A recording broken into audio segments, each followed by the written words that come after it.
Hello बच्चों, good morning. Class 10 subject science, Astuna Devi Balika inter college सिसोटर Ballia. आज आप लोग को वायवीय या अवायवीय श्वसन में क्या अंतर होता है उसके बारे में यहाँ पे बता रहे हैं। एक साइड जो है वायवीय श्वसन और एक साइड जो है अवायवीय श्वसन वहाँ पे इंगित किया गया है। फर्स्ट में वायवीय श्वसन में जो है O2 की आवश्यकता होती है, यानी कि ऑक्सीजन की जरूरत पड़ती है। और इसमें अवायवीय श्वसन में जो है O2 की आवश्यकता नहीं होती है। जो वायवीय श्वसन होता है माइटोकांड्रिया में पूर्ण होता है, और जो अवायवीय श्वसन होता है कोशिका द्रव्य में पूर्ण होता है। जो वायवीय श्वसन होता है CO2 H2O और ऊर्जा बनता है, इससे ATP के रूप में ऊर्जा जो है मुक्त होती है। लेकिन जो अवायवीय श्वसन होता है इसमें लैक्टिक अम्ल बनते हैं और ऊर्जा जो है कम मात्रा में निकलती है और इथेनॉल के रूप में और CO2 बनता है। इसके बाद वायवीय जो श्वसन होता है जिसके अंतर्गत जो है स्वपोषी पादपों तथा जंतुओं में और मनुष्य में, इनमें जो है वायवीय श्वसन होता है। स्वपोषी जो अपना भोजन स्वयं बनाते हैं, यानी कि जो पेड़ पौधे होते हैं। और जो अवायवीय श्वसन होता है कवक, इष्ट, जीवाणु तथा मनुष्य में अधिक कार्य करते समय पेशियों में जो है अवायवीय श्वसन होता है। आगे हम लोग देखेंगे मानव श्वसन तंत्र के विषय में। आज आप लोग को बताएंगे कि जो मानव श्वसन तंत्र होता है वो किस प्रकार का होता है। ये मानव श्वसन तंत्र का स्ट्रक्चर बना हुआ है। सबसे पहले इसमें नासाद्वार होता है, दूसरे नंबर पर ग्रसनी होती है, कंठ होता है, श्वास नली होती है, श्वसनी होती है, श्वासनिका होता है, कुपिका होता है, कुपिका कोश होता है, कुपिका कोश में जो है रुधिर वाहिका होता है और रुधिर वाहिका में रुधिर होता है। लाल रक्त कणिकाएं होती हैं। तो देखेंगे इसमें जो है जो ये नासाद्वार है, तो नासाद्वार के माध्यम से O2 जो है ग्रसनी में प्रवेश कर रहा है, यानी कि नासाद्वार से वायु नासा गुहा में प्रवेश करती है और वायु में उपस्थित धूल के कण नासा गुहा में स्थित ग्रंथियों के द्वारा स्रावित श्लेष्मा द्वारा रोक लिए जाते हैं। यानी कि नासाद्वार के अंतर्गत जो है इसमें श्लेष्मा पाया जाता है, स्रावित श्लेष्मा पाया जाता है, जिसके द्वारा जो है धूल के कण जो है रोक लिए जाते हैं। और इसके बाद से जो ऑक्सीजन है ये जो है ग्रसनी में पहुंचता है और नासा ग्रसनी से वायु कंठ में आती है। ये आप लोग देख रहे हैं, कंठ में वायु आ गया। कंठ में खुलने वाली श्वास नली का ऊपरी छिद्र ग्लाटिक्स कहलाता है। यह छिद्र पत्ती की आकृति के उपास्थि युक्त कपाट से ढका रहता है। यानी कि जो ये आपका श्वास नली है, कंठ है, तो कंठ में जो ये पत्ती नुमा जो संरचना बनाया गया है, ये क्या होता है, उपास्थि वलय होता है। उपास्थि वलय वायु मार्ग होता है। तो वायु मार्ग क्या होता है, तो ऑक्सीजन को जाने के लिए मार्ग प्रदान करता है। और इसके उपरांत जो है श्वास नली होता है। तो श्वास नली जो होती है, ये यहाँ से जो है ग्रसनी से एक नली निकलती है, श्वास नली। तो श्वास नली यह नलिकाकार संरचना होती है, जिसकी लंबाई जो है 12 सेंटीमीटर होती है और व्यास लगभग 2.5 सेंटीमीटर होती है। ये श्वास नली की लंबाई। यह कंठ के पीछे भाग से प्रारंभ होकर, यहाँ पे आप लोग कंठ देख रहे हैं, कंठ के पीछे भाग से प्रारंभ होकर वक्ष गुहा के मध्य तक फैली होती है।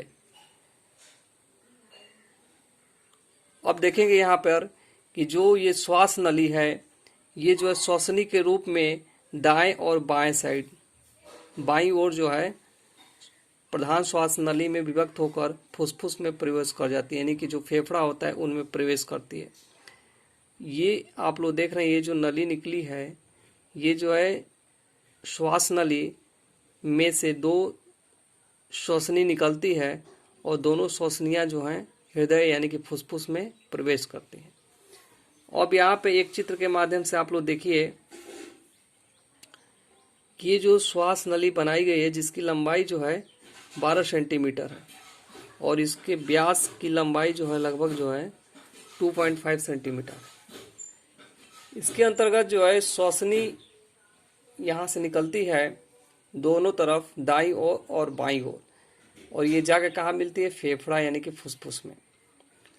और जो श्वसनी होता है, श्वसनी में से श्वसनिका निकलती है। आप लोग देख रहे हैं कि ये जो है नलिकाएं निकली हुई हैं। अब ये नलिका जब आगे बढ़ती है तो इसी नलिका में जो है ये गुब्बारे जैसी एक संरचना होती है। गुब्बारे जैसी जो संरचनाएं होती है उसको हम लोग बोलते हैं कूपिका। तो कूपिका क्या करता है? तो कूपिका एक सतह उपलब्ध कराती है जिससे गैसों का विनिमय हो सके, यानी कि इसमें जो है ऑक्सीजन जा सके और कार्बन डाइऑक्साइड इसी में से बाहर निष्कासित हो सके। तो जो कूपिका होती है, कूपिका में रुधिर वाहिकाएं होती हैं। ये देख रहे हैं नली नुमा जो है संरचना है। और जब यहाँ से आगे बढ़ते हैं तो कूपिका कोश होता है। यहाँ पे जब इसको काटा जाता है तो ये देखिए आप लोग फिगर के माध्यम से, कूपिका है, कूपिका में ऑक्सीजन आ रहा है और जो रुधिर वाहिका है उसमें ऑक्सीजन प्रवेश कर रहा है और उसी कूपिका में कार्बन डाइऑक्साइड जो है श्वास नली के द्वारा नासाद्वार से बाहर निष्कासित होता है। चूंकि हम जानते हैं कि कार्बन डाइऑक्साइड का परिवहन हमारे रुधिर में विलेय अवस्था में पाया जाता है। तो जो रुधिर वाहिका होती है उसमें जो रुधिर पाई जाती है उसमें विलेय रूप में कार्बन डाइऑक्साइड पाया जाता है और वह कार्बन डाइऑक्साइड कूपिका के माध्यम से श्वसनिका, श्वसनी, श्वास नली, कंठ और ग्रसनी और नासाद्वार से बाहर निष्कासित हो जाता है। इस प्रकार से ऑक्सीजन का प्रवेश होता है और कार्बन डाइऑक्साइड का निष्कासन होता है। ये आप लोग देखेंगे रुधिर वाहिका होती है। तो जो रुधिर वाहिका होती है उसमें रुधिर पाया जाता है। तो रुधिर में जो होमोग्लोबिन यानी कि लाल रक्त कणिकाएं पाई जाती हैं और लाल रक्त जो कणिकाएं होती हैं वो ऑक्सीजन को पकड़ती हैं, यानी कि खींचने का कार्य करती हैं, अवशोषित करने का कार्य करती हैं और इसमें जो है Fe यानी कि आयरन होता है। तो इसीलिए कहा जाता है कि होमोग्लोबिन की कमी होने की वजह से शरीर में ऑक्सीजन की कमी होने लगती है, क्योंकि जो होमोग्लोबिन होता है, लाल रक्त कणिकाएं होती है, वो ऑक्सीजन का अवशोषण करती हैं। तो इस प्रकार से आप लोग को ये फिगर के माध्यम से हम जानकारी दिए हैं। अब यहाँ पे देखेंगे कि कूपिका जो होती है, तो कूपिका में क्या पाया जाता है? तो कूपिका में जो है रुधिर वाहिकाएं पाई जाती हैं और रुधिर वाहिका जो होती हैं उनमें ऑक्सीजन का प्रवेश होता है नासाद्वार से ग्रसनी, कंठ, श्वासनली, श्वसनी और श्वासनिका, इसके बाद कूपिका और रुधिर वाहिका में। रुधिर वाहिका जो होते हैं उनमें कार्बन डाइऑक्साइड, चूँकि हम जानते हैं कि रुधिर में विलेय अवस्था में पाया जाता है और ये कार्बन डाइऑक्साइड कूपिका के माध्यम से बाहर निकल जाते हैं। इस प्रकार की जो क्रियाएं होती हैं इसी को हम लोग बोलते हैं मानव श्वसन तंत्र।